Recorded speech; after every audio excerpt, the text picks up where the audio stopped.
자, 오늘 선생님하고요, 두 가지, 두 작품 마지막으로 찍도록 하겠습니다. 자, 이의 낙지가라는 작품하고 조전성의 호화곡이라는 작품인데, 자, 일단 두 작품을 한번, 자, 들어가 보자.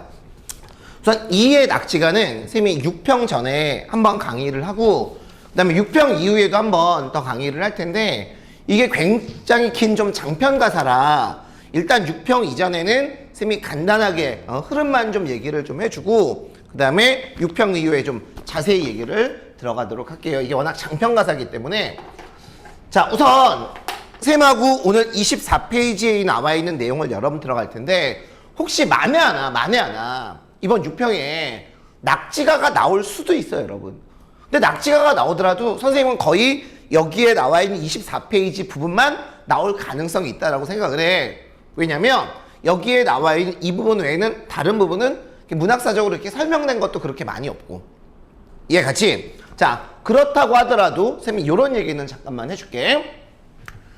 낙지가는 무조건 어느 부분이 나와도 이 앞은 자연친화와 풍류야.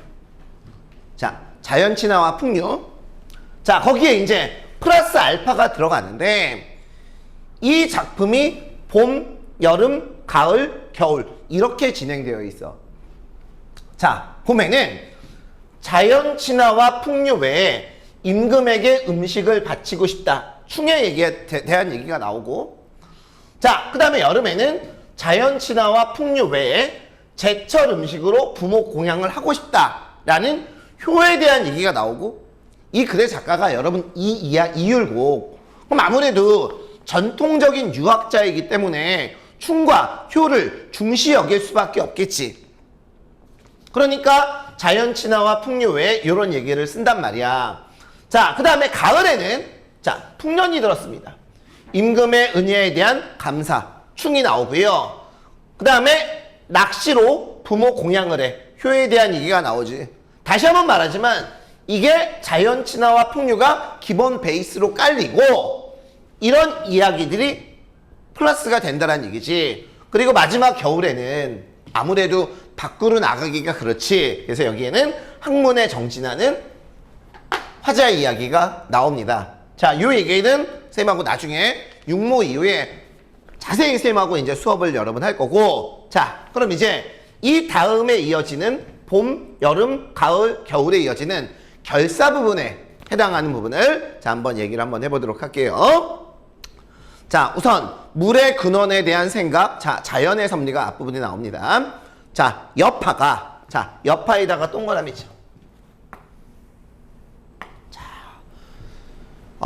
이번에 공부를 너무 많이 했더니 잠을 못 잔 여파가 지금까지 있네. 이 여파는 뭐냐면 파도가 세게 지나간 다음에 그 다음에 남은 잔파도라고 얘기해. 그럼 얘는 잔파도니까 고요하겠지. 여파, 동그라미, 여파의 정을 품고 그 근원을 생각해보니 연못의 잔물결은, 동그라미 쳐, 잔물결, 맑고 깨끗이 흘러가고 오래된 우물의 그친 물, 동그라미 쳐봐. 오래된 우물의 그친 물은 담연히, 자, 담연히는 특풀이를 적어도 욕심 없고 깨끗하게, 자, 욕심 없고 깨끗하게 고여있다. 자, 언뜻 생각하면 물이 고여있다라고 생각을 하니까 부정적인 의미로 해석을 하기가 쉬운데, 자, 여기에 나와 있는 이 동그라미 친 거 세 개의 공통점은 여파야, 잔잔해. 그 다음에 우물에 고인 물도 흐르지 않겠지, 파도가 안 치겠지. 자, 여기에 나와 있는 얘는, 자, 동그라미 친 건 화자가 지향하는 가치고, 자, 화자가 지향하는 가치. 자, 요거는 뭐냐면 욕심이 없는 상태.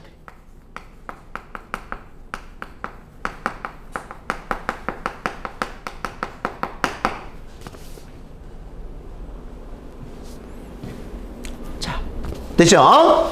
자, 그리고 하나만 더 여기서 얘기를 하면, 여기에 나와 있는 얘네들 동그라미 친 건 자연이 만들어낸 물이고, 얘는 정말로 워터의 의미가 강해. 그래서 사전적인 의미가 강하게 나타납니다.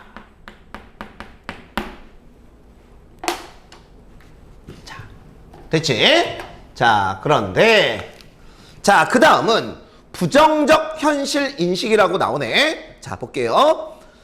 짧은 담에 의지하여 고해, 세모쳐 고해를 바라보니 밑에 보면 고통의 바다라는 뜻이야. 욕망의 파도지 하늘에 차서 넘치고 탐욕의 셈이 세차게 일어난다 라고 되어 있네. 자, 그러면 여기에 나와 있는 세모는 자, 화자가 부정적으로 생각하는 가치고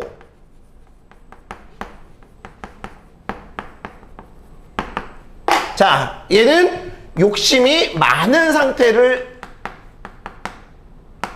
나타내는 거고 자, 실제로 여러분 여기에 나와 있는 얘는 물이 아니라 인간의 심리, 상태를 나타내는 거니까 얘는 사전적인 의미가 아니라 함축적 의미가 강하겠네.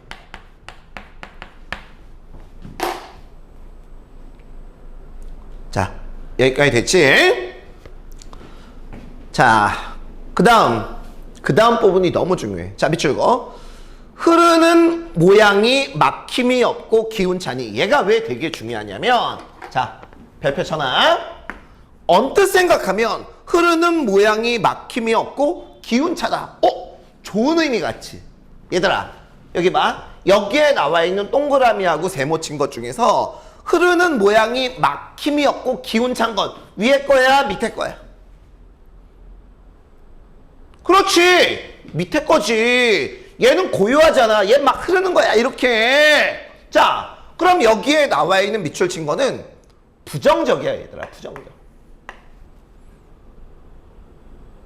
자, 얘는 뭐냐면 자, 욕심과 탐욕에 빠져 있는 사람이야.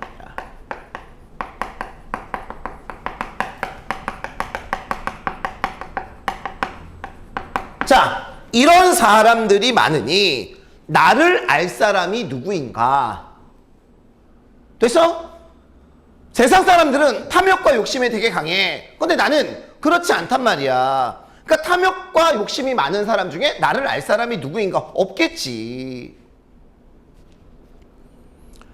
평생을 다 살아도 100년이 못 되는데 인간의 어떤 유한한 삶에 대해서 얘기하고 있지? 공명이 무엇이라고 일생을 골몰할까? 자, 밑줄 쭉 꺼. 그 다음 네 줄. 낮은 벼슬을 두루 거치고 부귀에 늙어서도 자, 그 다음 두 줄은 뭐냐면 자, 화자의 과거의 삶이야. 자, 화자는 과거에 어때? 욕심이 있었지. 벼슬도 하고 물론 낮지만 벼슬도 했고 그 다음에 어때? 부귀 공명도 어때? 누려봤대. 하지만 남가의 한 꿈이라 황량이 덜 익었네. 자, 한자성어 시험에 안 나오지만 너희들 한자서 중에서 남가일몽 그 얘기하고 황량지몽 이런 뜻이 있어. 다른 말로 일장춘몽. 한순간의 꿈이야. 인간이 누리는 부귀, 공명, 벼슬 이런 것들은 다 한순간에 꿈에 지나지 않는다고. 자, 그래서 이 부분의 주제는 맨 위에 부귀, 공명의 덧없음에 대한 깨달음을 이야기하고 있는 거지. 자, 이제 마지막 한가롭게 자연을 즐기는 얘기가 나옵니다. 나는 내 뜻대로 평생을 다 즐겨서 밑줄. 이게 여러분 낙지가가 뭐냐면 즐거울 낙자, 뜻지자. 이게 여러분 주제야. 낙지가에 천지에 우유하고 한가롭고 편하게 지내는 거지. 강산에 누우니 사계절의 내 즐김이. 여기 봐, 사시는 사계절. 우리 아까 앞부분에서 이런 사계절에 대한 얘기 한다고 그랬지? 근데 기본적인 베이스가 뭐야? 이거야, 이거. 자, 사계절의 내 즐김이 어느 때 없을런가. 자, 됐죠? 자, 다시 한번 말하지만 혹시 앞 낙지가가 나오면 어떤 부분이 나오더라도 자연친화와 풍류를 기본 베이스로 삼고 이렇게 정리를 해두고 시험에 나올 가능성은 이 부분이 제일 많으니까 정리하고요. 육모 이후에 선생님이 이 앞부분의 내용도 자세히 여러분들에게 한번 설명을 들어가도록 하겠습니다. 자, 됐죠? 자, 그 다음. 자, 오른쪽에 호아곡. 자, 호아곡. 자, 들어가 보도록 할게요. 호아곡.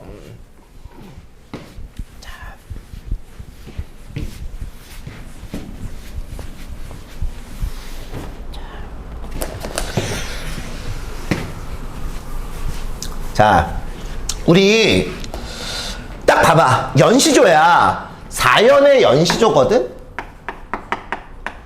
뭐 이건 몰라도 돼. 맨 앞부분에 아히야, 아히야. 이걸 한역을 하면 호아, 호아. 이렇게 돼서 제목이 여러분 호아곡인데 우리 한번 생각을 해봐. 연시조 그러면 단가육장, 훈계자손가, 오륜가. 자, 이런 작품들을 배웠단 말이야. 솔직히 연시조는 그렇게 어렵지 않지, 가사에 비해서. 왜? 연마다 여러 번 주제가 딱딱 다르고. 자, 이것도 어때? 4연의 연시조밖에 안 되니까 굉장히 쉬울 것 같아. 자, 그런데 여기에 나와 있는 이 호아곡에는 고사 인용과 그 고사에 남겨진 숨은 뜻이 있어. 요게 여러분 어려워. 자, 그래서 겉으로 보이는 거 말고 그 안에 숨겨진 이면적인 의미를 찾아야 되니까 그게 여러분 어려운 거야. 오케이? 자, 이걸 쌤이 한 방에 여러분 정리를 좀 해주도록 할게요. 자, 참고 삼아서 이 글의 작가인 조전성은 광해군 때 신하인데, 광해군 알지? 광해군에게 충언을 하다가 파직이 돼서 자연으로 돌아간 그 상태에서 이 작품을 쓴 거야. 자, 누구에게 버림받았어? 임금에게 버림받은 상태야. 자, 그걸 여러분 염두에 두고, 자, 그럼 이제 일수서부터 자 먼저 보도록 합시다. 일수. 아희야, 구럭 망태 거두어라, 챙겨라. 이렇게 이제 망태기 같은 거 이제 이렇게 뭐 담는 거야, 야채 같은 거. 서산에 서산 동그라미 치고 날 늦었다.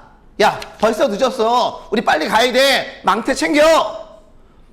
밤 지난 고사리, 고사리 밑줄 그어놓고 하마 아니 자라시랴. 아마 지금쯤 되면 고사리가 자랐을 것 같아. 이 몸이 이 푸세 아니면, 푸세라는 건 위에 나와 있는 고사리야. 고사리 아니면 조석 어이 지내랴. 서리법이지. 그러니까 우리 빨리 가서 고사리를 캐서 고사리를 먹고 그걸로 끼니를 이어야 돼. 그거 아니면 우리가 먹고 살 게 없다라고 얘기를 하는 거지. 자, 그러면 제1수준은 자, 서산에서 고사리 캐기고 물욕을 모르는 생활이라고 여러분 나와. 자, 어려운 거 아니지. 자, 그런데 자, 일수의 숨겨진 의미는 뭐냐면, 자, 여기에 나와 있는 이 고사리는 잘 들어. 저거 백이 숙제의 고사를 인용한 거야.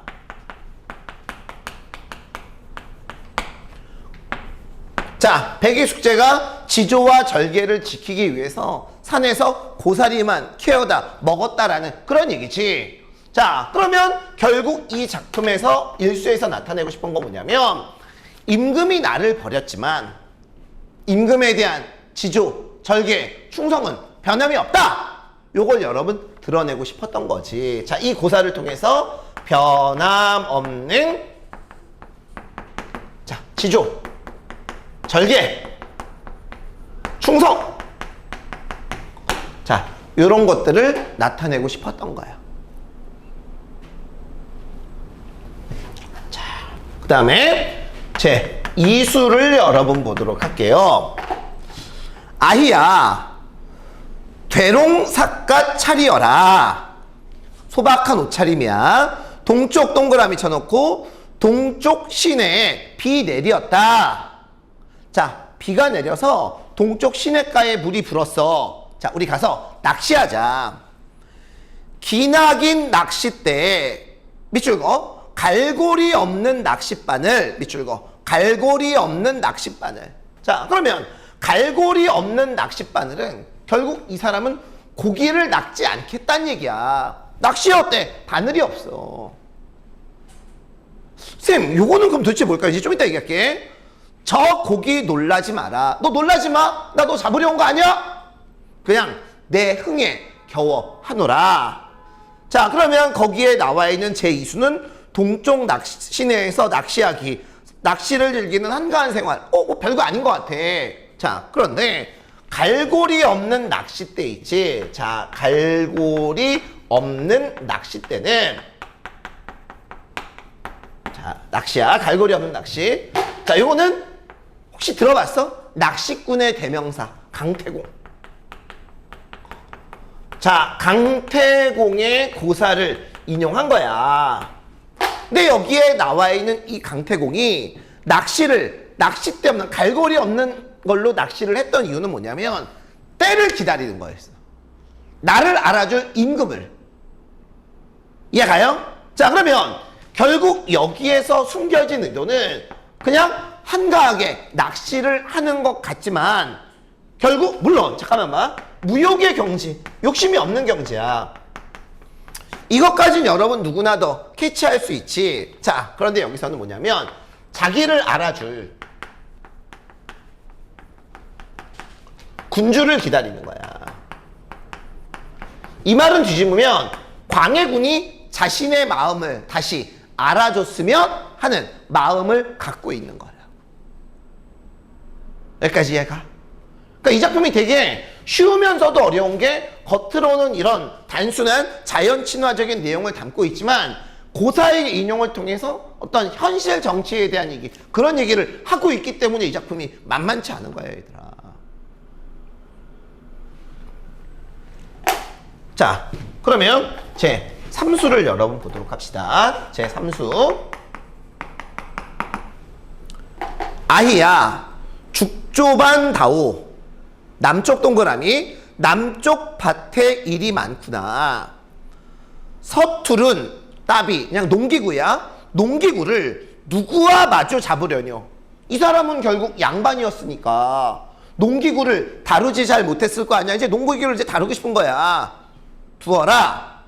성세궁경 밑줄 거. 성세궁경도 역군은 이셨다. 자, 역군은 동그라미 쳐놓고 드디어 이제 본색이 나오지. 임금은혜에 감사하는 거야. 자, 제 3수는 뭐냐면 남쪽 밭에서 밭갈기, 농촌 생활을 경험하는 흥겨움이 나와. 자, 그런데 자, 거기에서 어떤 단어가 있냐면 성세궁경이라는 게 나오지. 자, 여기에 나와 있는 얘는 뭐의 고사를 인용한 거냐면 공자의 고사를 인용한 거야.